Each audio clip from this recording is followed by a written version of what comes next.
Selon Rachid Nekaz, l'Algérie donnerait son gaz, pétrole gratuitement aux USA et à l'Europe et Israël, mais il a oublié de parler de l'électricité. Entre la ville de Kouargla et Gardea dans le Sahara algérien, il y a une route et des deux côtés des grillages une route d'environ 190 km avec aucun parking pour s'arrêter, aucune station-service. C'est une zone interdite comme la zone 51 aux États-Unis. Des deux côtés de la route il y a des grillages et des mitrailleuses automatiques qui empêchent au bétail et aux dromadaires l'accès au pâturage.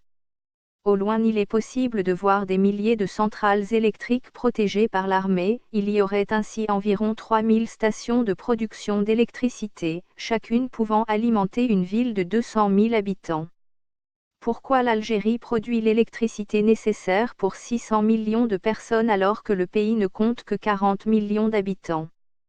Un jour Bourguiba avait critiqué l'Algérie du temps de Boumedienne, Tunis est resté 48 heures dans le noir après Bourguiba s'est excusé comme une femme. D'après une déclaration de Rachid Nekaz, l'Algérie paye les fonctionnaires tunisiens car la Tunisie serait dans une situation économique difficile.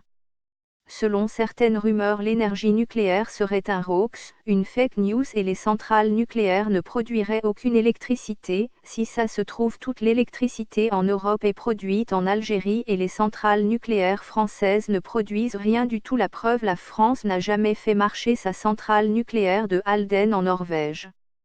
L'électricité produite entre Ouragla et Gardea serait acheminée par des câbles sous-marins entre le Maroc et l'Espagne. Donc l'Algérie aiderait des pays frères comme le Maroc, la Tunisie et l'Égypte en gaz, pétrole et électricité, le tout gratuitement ou en échange de services. Ainsi le roi du Maroc obtiendrait gratuitement de l'Algérie du gaz, pétrole et électricité qu'il revend très cher au peuple marocain et il serait ainsi devenu l'homme le plus riche d'Afrique.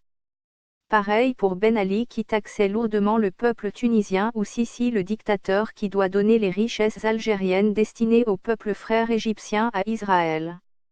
Le peuple algérien peut se demander sérieusement pourquoi l'Algérie est la vache à lait du monde entier. Pourquoi les gouvernements maçonniques français, espagnols, italiens et marocains ou tunisiens profitent des richesses du peuple algérien pendant que le peuple algérien dépérit de la misère. Il est du devoir de chacun de réfléchir pour démêler le vrai du faux.